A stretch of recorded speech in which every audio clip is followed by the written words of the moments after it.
I'm trying to platinum the entire Assassin's Creed franchise, spanning 14 games and around 810 trophies, and in this first video in the series I'll be getting the plat that started it all, Assassin's Creed 2.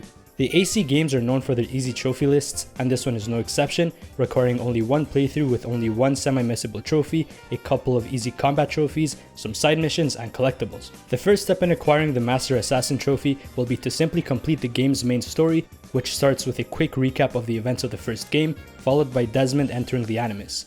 After controlling baby Ezio for a few seconds, I get the first trophy and Desmond leaves the Animus to escape Abstergo. A few hallways and a combat encounter later, Desmond and Lucy manage to make it out, which unlocks a second trophy less than 10 minutes after starting the game. In the new hideout, we get introduced to Rebecca and Sean, the other modern day characters for the next few games, before getting back into the Animus, getting a new trophy, and finally controlling Ezio for real this time. After fighting members of a rival family and running around Florence for a bit, we return to Ezio's home to run some errands for his dad, before meeting Leonardo da Vinci to run even more errands for him. We then get tasked with beating up Ezio's sister's cheating boyfriend, and on our way get another trophy for making a leap of faith off of a specific building. After beating him up, we get yet another errand, this time for his little brother, to collect some feathers. This is also the first of many required for a trophy later on. After even more errands, we return home, finding it completely trashed and our family kidnapped, except for our mother and sister. Sneaking up to our father's cell, we learn that they were being targeted and we are told to go collect something hidden in the house, but also to complete yet another errand, this time to go deliver a note providing the family's innocence. On my way back to the house, I popped another trophy for sprinting 100 meters straight, before collecting Ezio's iconic assassin outfit along with the letter to be delivered. We then deliver said note to a completely trustworthy person who will definitely not betray us and work with a totally not suspicious hooded guy behind him. He betrayed us and killed our family. After running away, I complete the first sequence of the game and get yet another trophy. The next sequence starts with us training with the owner of a brothel, followed by Da Vinci repairing our hidden blade. With our new skills and weapon, we kill the fat guy that betrayed us and unlock a new trophy for using 10 different viewpoints. We then return to the brothel to be reunited with what's left of our family to escape Florence, completing sequence 2 and unlocking yet another trophy. On our way to our uncle's place where we plan to hide, we get jumped by the same people we fought at the beginning, but get saved by our uncle and his men before getting the greatest character introduction of all time. Don't you recognize me? It's me, Mario! After a quick tour of the villa, Mario gives us some exposition about the Templars and Assassins before heading to Tuscany to free it from Templar control.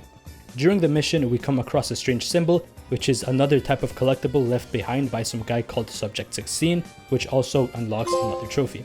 These were some of the most annoying ones in the game to get though, since they had a bunch of increasingly difficult puzzles to complete, but at least there weren't too many to find, so it wasn't as bad as some other collectibles. After completing its puzzles, I get my 10th trophy of the playthrough. A few minutes later, I complete the mission by assassinating Vieri, freeing the city from Templar control. Back at the villa, Mario introduces yet another type of collectible, the Codex pages, which surprisingly are mandatory for the main story to be completed, since they grant access to the final sequence of the game.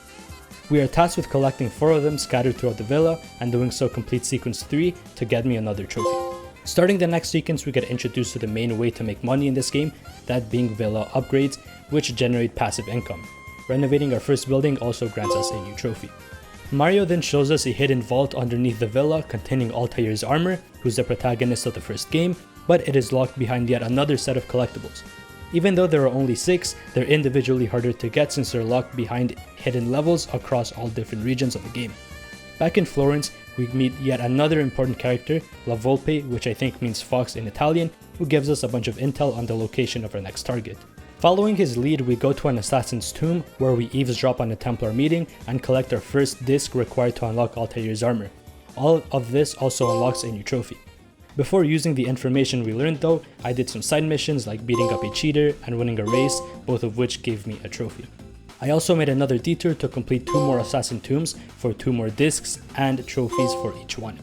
After over an hour of running around doing some side content, I finally returned to the main story, where I defended some guy called Lorenzo from some Templar goons who I whooped so bad that their leader just ran away.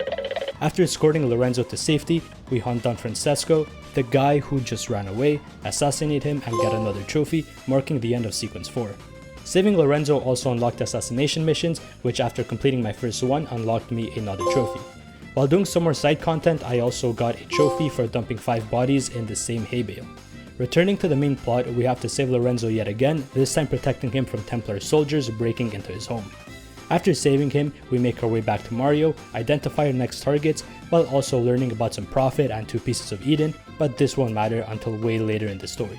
We are tasked with gathering more information on our target, some guy called Jacopo.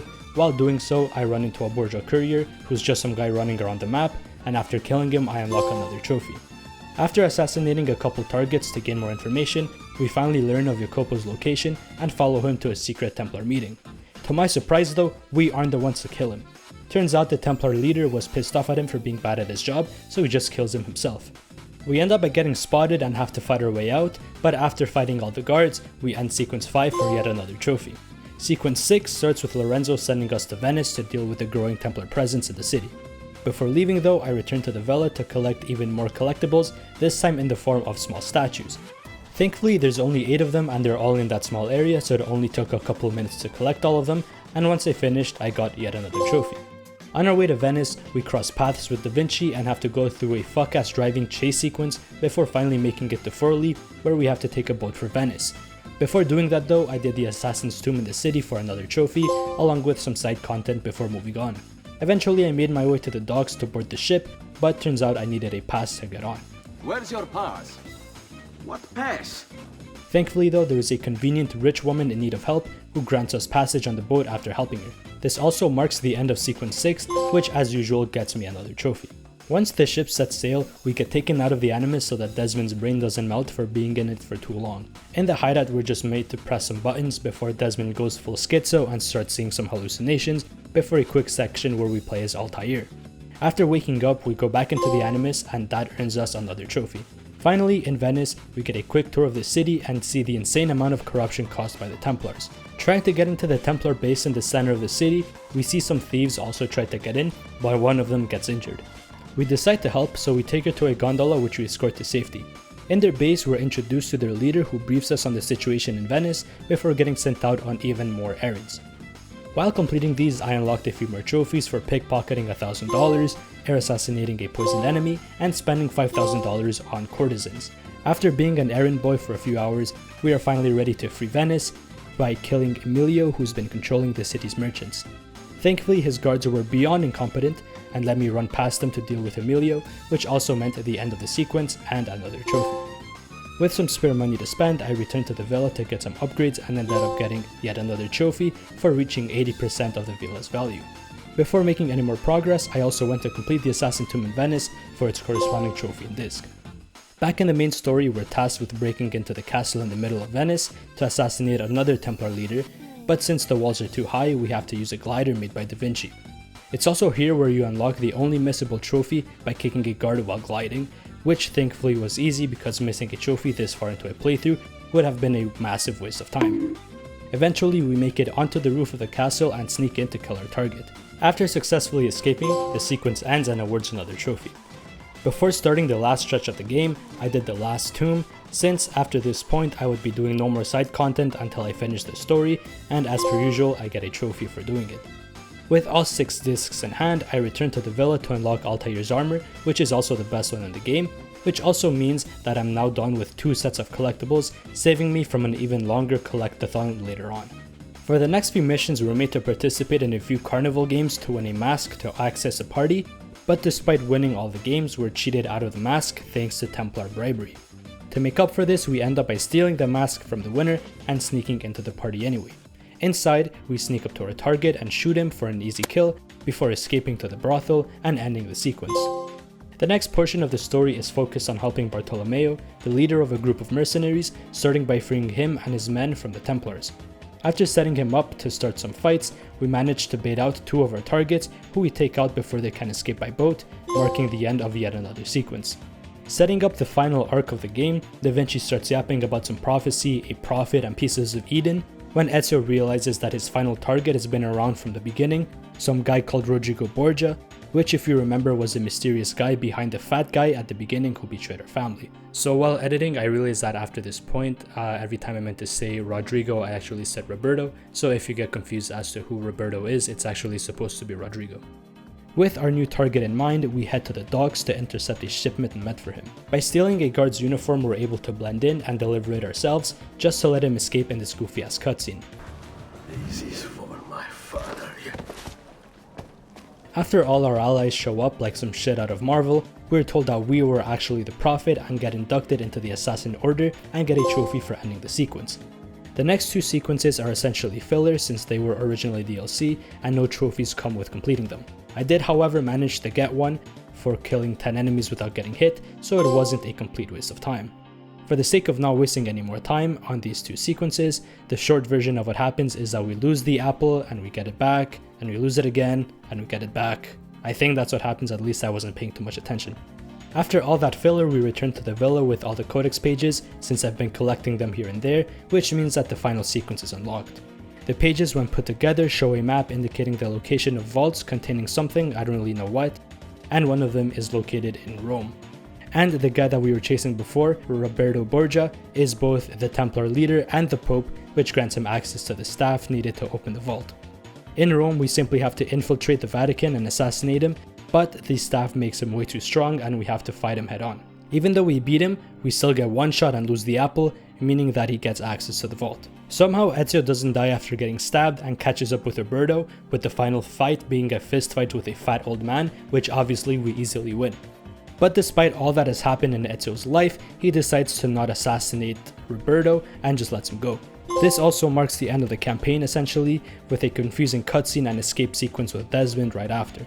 After watching the unskippable credits, we get the last story related trophy, meaning that we now enter the next stage of the plot, that being getting all the remaining miscellaneous trophies. Immediately after the credits, I start throwing some money on the ground until I've thrown $300 for a trophy, before spending even more on the remaining upgrades for another one.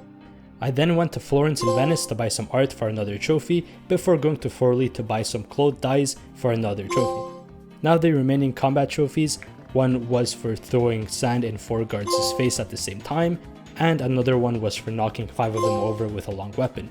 With only 3 trophies left, that means that the worst part of the game is now, because all that's left is getting all the remaining collectibles. The Subject 16 puzzles weren't too bad, since there aren't that many to collect, and are somewhat tracked in game, plus the puzzles are really easy with a guide. The problem came with the feathers. At this point I had already collected 38 of them, meaning that there were only 62 left. In theory, it wouldn't be too bad if I knew which ones I was missing. The issue is that the game does not show feather locations on the map, and since I didn't know which ones I already had, I essentially had to check all 100 spots just to be safe. Thankfully, interactive maps exist online to mark the spots that I've checked, but even with this, it still took 2.5 hours to get all the feathers. Now all that's left is to wear a cape that I unlocked after collecting the feathers in every city for a final trophy and finally popping the plat. Overall, I'd say that this platinum was really easy but at times boring, but it was a decent start to the franchise's platinums and laid out a decent foundation for future games to base their trophy lists on. If you're still watching, I really appreciate it. If you have any feedback on the video, let me know in the comments. I want to make each video better than the last, so knowing what you guys did and didn't like would be very helpful. And if you want to watch my future plats, which will be more than Assassin's Creed once I'm done, make sure to subscribe and maybe let me know what games you'd like me to complete. Anyway, enough with all that generic yapping. Thanks for watching and have a good one.